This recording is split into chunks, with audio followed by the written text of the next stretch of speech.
So we got our first player joining us on the podcast. We've got Sam Jones from the Fife Flyers joining us. How are you doing, Sam? Yeah, I'm not bad. Thanks for having me. That's no problem at all. So yesterday you put something on social media about your sports performance adventures, what you're doing with that. What is it that you're actually offering? What can you tell us about it?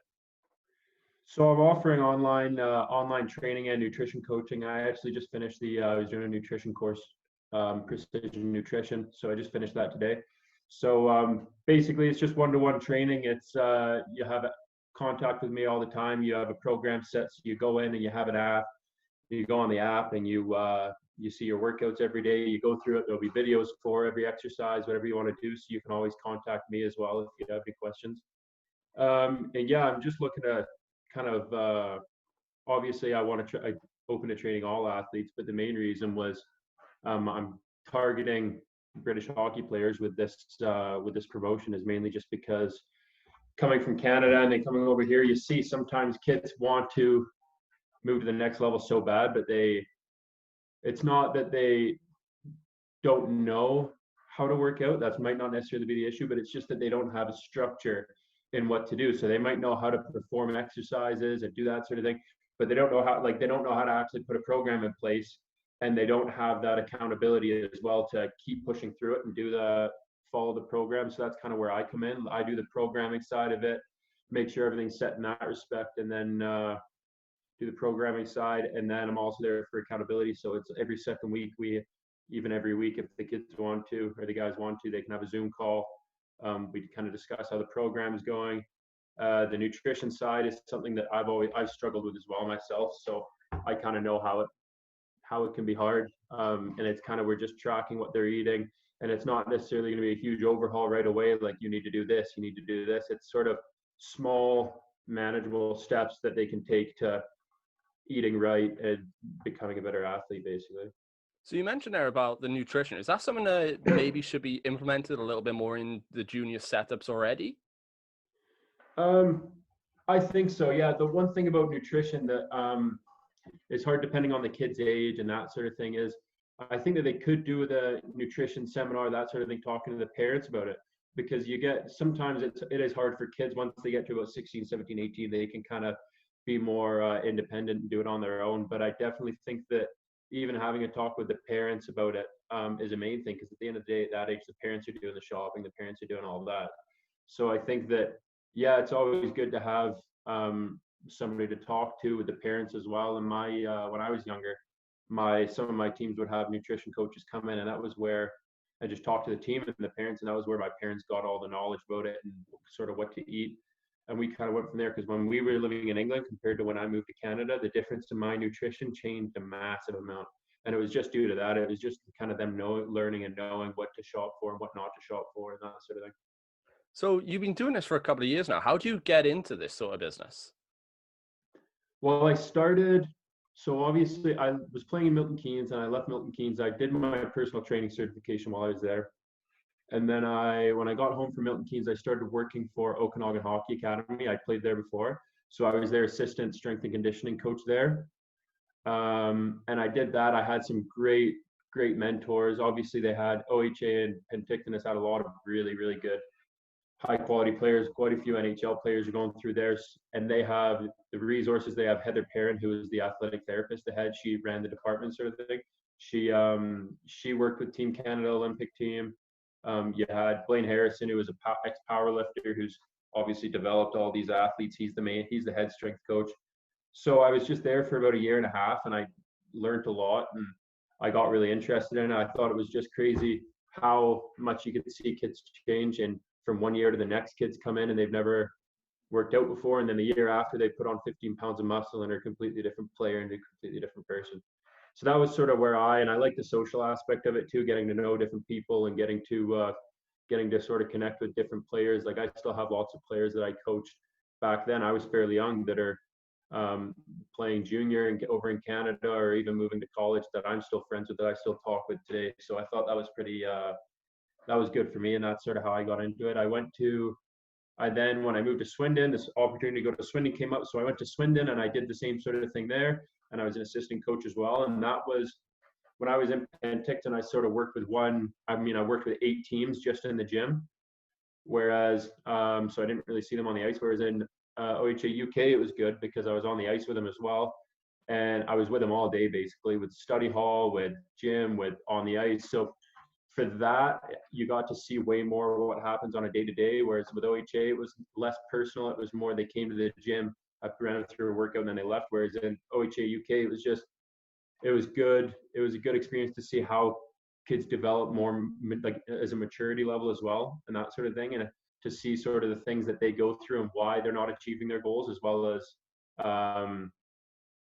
the strength side. Because at the end of the day, if a kid has an attitude problem, or somebody has a tough time going to the gym, or a tough time with their nutrition, there's a reason behind it. And that was more, you got to see how they operate on a personal level more.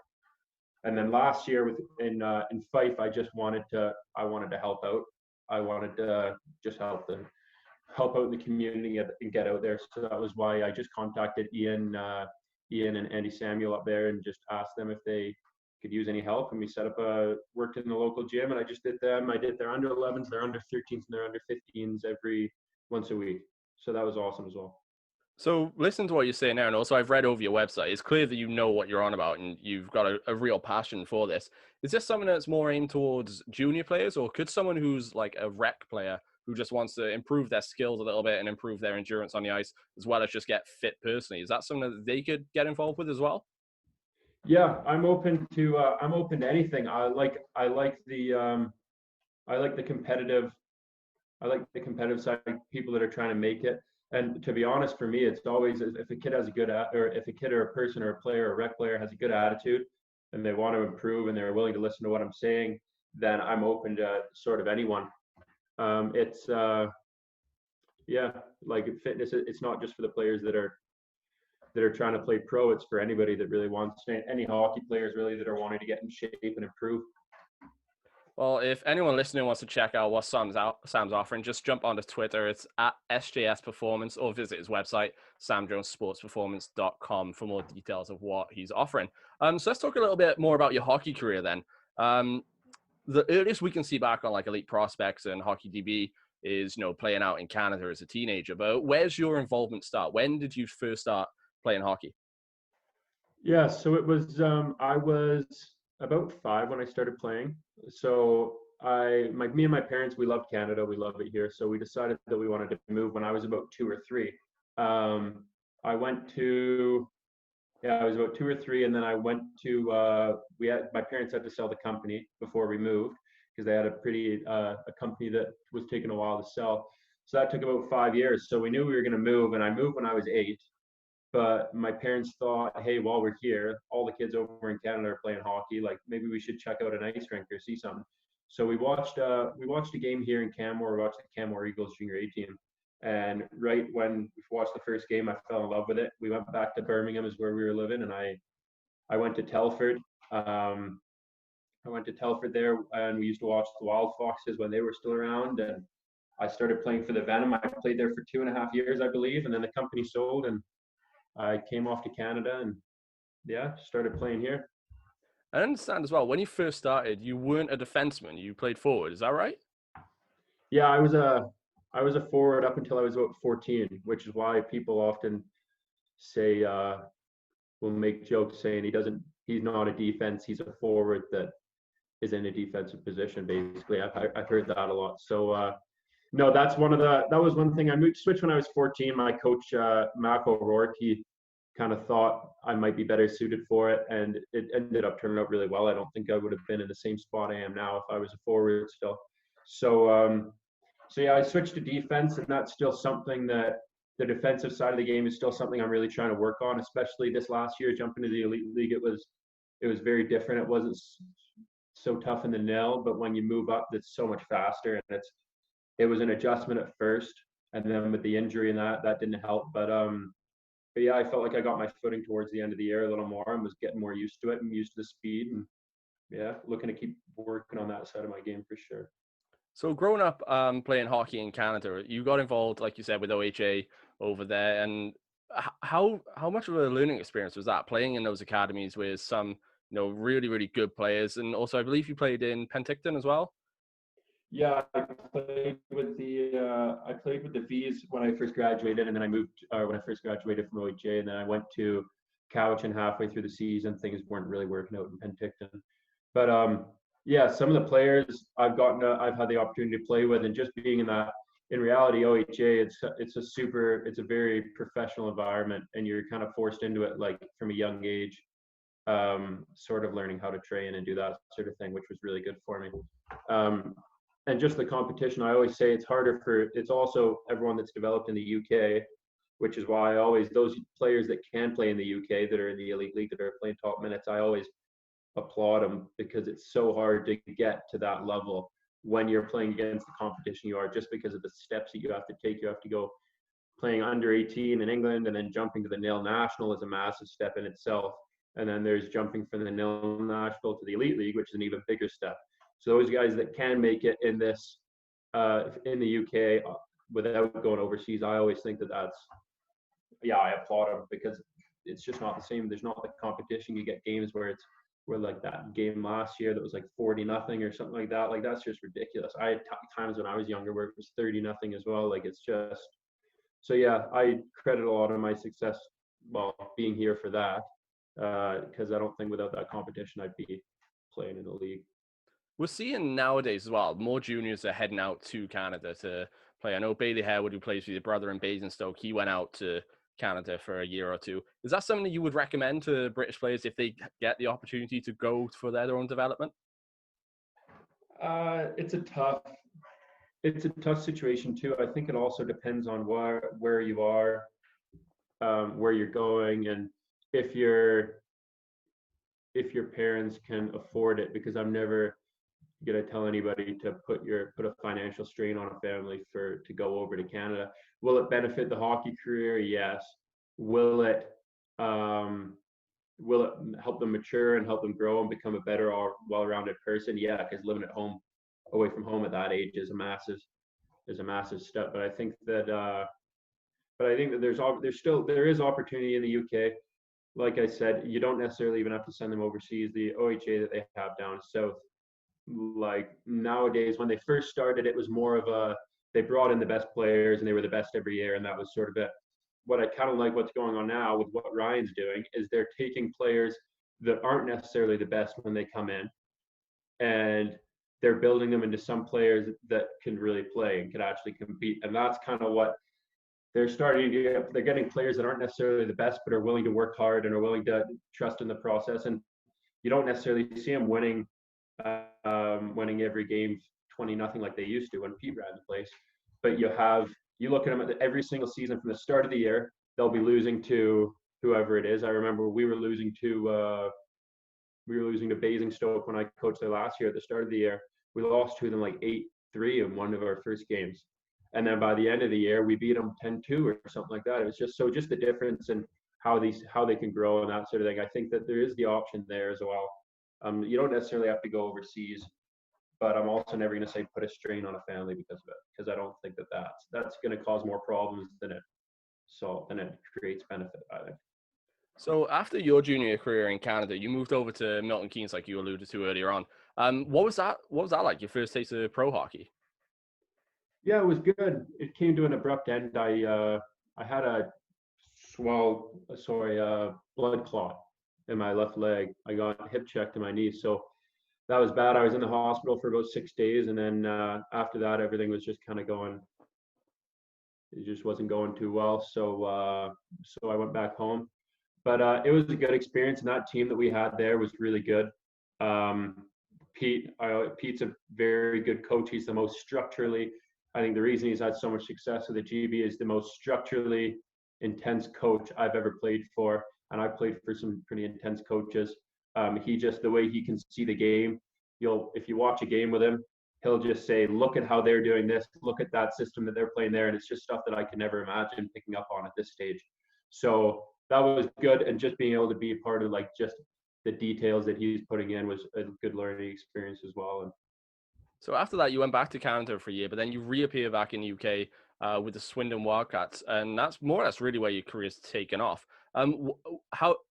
How did the move to the Wildcats come about in the first place? Um, well, I obviously after my injury, I wasn't feeling too good. I didn't know. I kind of lost my motivation. I didn't know whether hockey was for me, whether I was going to keep going. It was a tough couple of years before that. I bounced around teams and that sort of thing. So I wasn't planning on it, and then I got I was talking to my partner one day, and she was talking about how it'd be a good experience if like that ever came up again. And I just kind of thought, yeah, you know what, it would be good. And I started thinking about it. I dropped Aaron and Steve Nell a message, an email, and the opportunity came up to coach with the OHA and play. And I was already with the OHA at that moment, and it was just a really good. It was just a good situation. It was a good, really good balance between everything. I got everything sounded like the situation, the way they described it, sounded really good. They have when you have so many returning players every year, it's for a reason too. So I kind of knew that everything was going to be good. I talked to Luke Johnson, who was there the year before, and he talked about how he loved it. So, yeah, that's sort of how it came up. And I went there, and then the opportunity to go to Fife came at the end of that season, and yeah, And and with that the was that. Wildcat, and with the Wildcats, you led the entire league in defensive goal scoring, won the NIHL, won South as well. It must have been just a really good year on the ice for not just you, but the team in general. Yeah, the community in Swindon is just nothing like I've really been a part of before.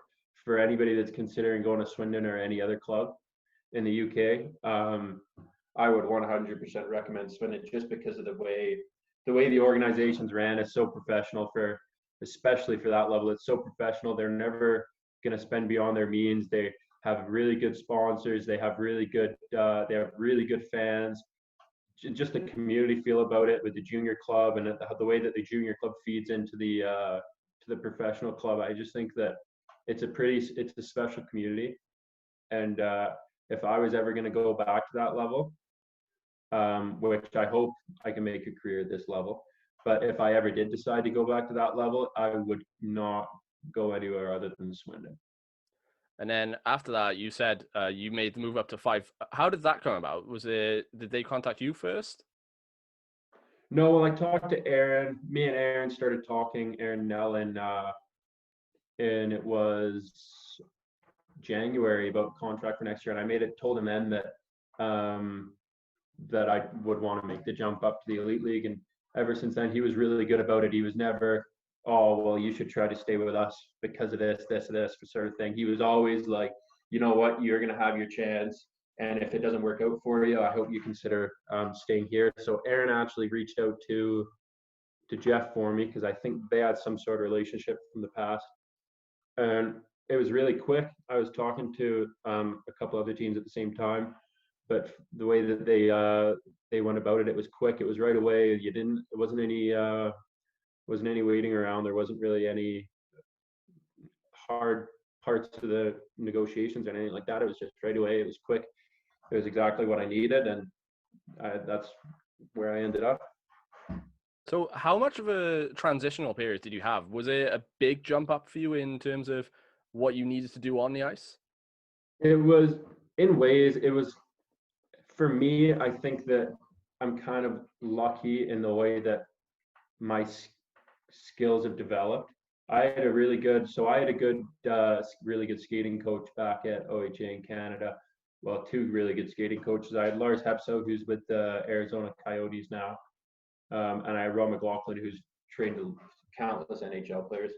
So I think that one of my best parts of my game has been skating, and that is the biggest difference between the two levels is the skating. Obviously, there's a size and there's a skill, but the main thing is just being able to keep up. So for me, I don't think it was as big as it would be for some people. The defensive part was hard, but it was the offensive side. I felt fine when I had the puck on my stick, but it was just always the defensive part of the game, which was kind of a struggle. But just because skating is one of my strengths, I think that it was easier than it would be for some.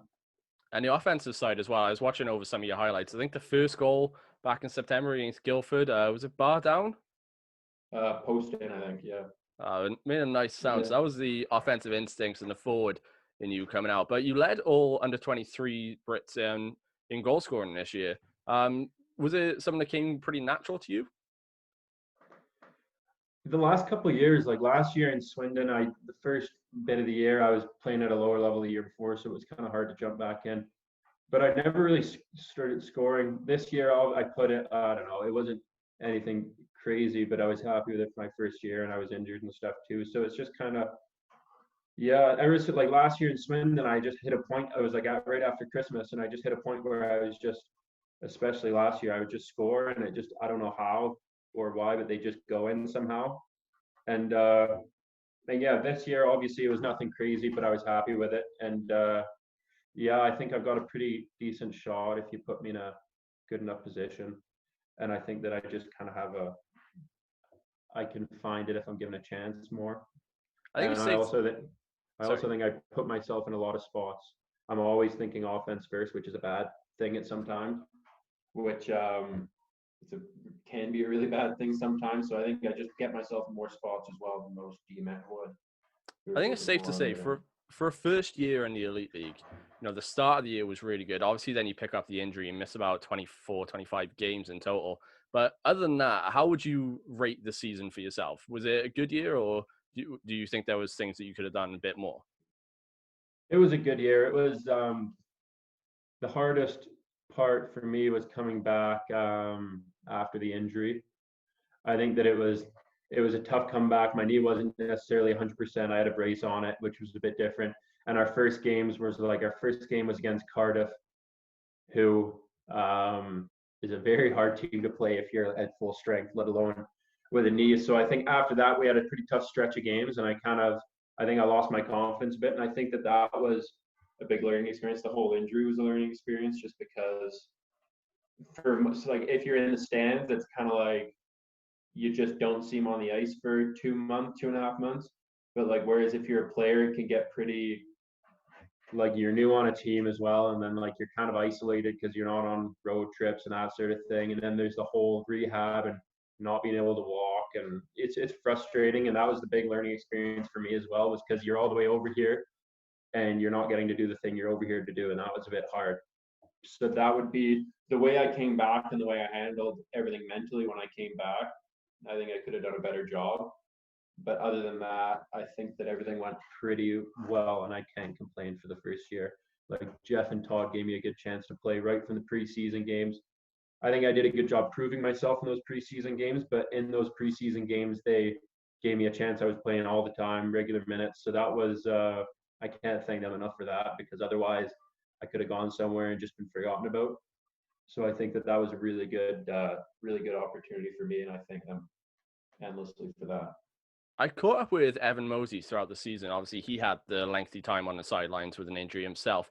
And I want to ask you, mentally, going through that, especially whilst you're off, Fife had that losing streak as well. For yourself, how tough is that to go through when you start in the stands, you're not able to help your team, even though you desperately want to be out there? Yeah, well, mine wasn't nearly as long as his. I've kind of you kind of follow different social medias, and I see he was out for like 8-9 months or something like that, which is just I couldn't even imagine it personally. But so his was a lot different to mine. But especially it was frustrating, but it was frustrating. It was more frustrating for the guys on the ice. I think it was frustrating for me because I wanted to be out there, but it was frustrating for the guys because it was like, to start with in that losing streak, it was we just weren't playing well enough, and we just weren't playing at a level, and we just weren't putting in enough to get those results. Whereas towards the end of it, after about 7 games of that losing streak, 6-7 games, everybody every single night was putting in 100%, and you get fans booing you off the ice after the second period, which doesn't help. And then after that, it's like, no matter how much they were putting in, which I think after the first 7 games of that losing streak, I think they were putting in 100%. It was it's just devastating, and it's like, yeah, to be booed off the ice by your own fans is something that you can't really. Yeah, it's just hard to deal with for those guys. I know for sure. Yeah, I think the fans in Fife, they had a bit of a tough year of it. But, I think Todd Dutiem, he's a good coach. There's a lot of, good players around Fife. Do you think they're going to be fine going forward into next season when that eventually starts? Yeah, I talked to Todd obviously after the season, and there's going to be changes in Fife. And I think he knows that. He knows that they underperformed. Yeah, but I think that they'll be like Todd's obviously a really good coach. Yeah, and I think Fife is going to be fine. He's a great guy. Like I really, really did like Todd as a person. He's a yeah, he's a good coach and he's a good human being. And yeah, I can't say enough good about Todd. I really like him. So looking back at the season as a whole, was there any particular highlight for you from your game? Highlight from my game, not particularly. I scored. There was the overtime in preseason. My first game in preseason was a little frustrating. I didn't play as well as I wanted, and then I think it was the second game we went to overtime, and I scored the overtime winner. So that was pretty relieving for me. That was probably the biggest. I was just like, just a big sigh of relief, really, because the first game I didn't think I'd done too well. So that was a good moment for me. I felt pretty good about that. Just kind of, it was just a little bit of validation, like, okay, you can do it. You can play here. So that was probably the big one for me. And now, obviously, we did beat the one game we beat Sheffield. That was a big win, and we beat Belfast at home one game when I was playing as well. So those two were big wins for us as well. So obviously now it's in the off season, but it's a bit of a different one with, loads of places closed, the season getting cut short early. How tough is this now for players who are trying to prepare themselves physically for next season? How much different do you have to take your approach?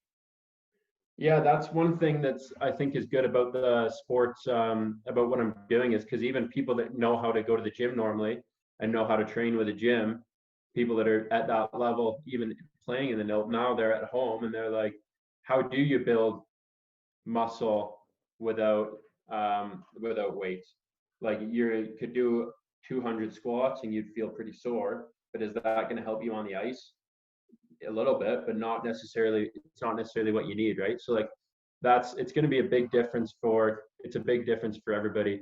And yeah, for me personally, I kind of welcome the extra long season just because at the end of the year my knee was starting to feel a bit sore again. So for me, I was like, my body was pretty beat up because when you're not working out it's hard to work out when you have obviously a hurt knee. So then when you do come back, you're not necessarily the best. I wasn't in the best shape I was in, so my body was a bit beat up. So for me, I kind of welcome the longer break just because of how that went on.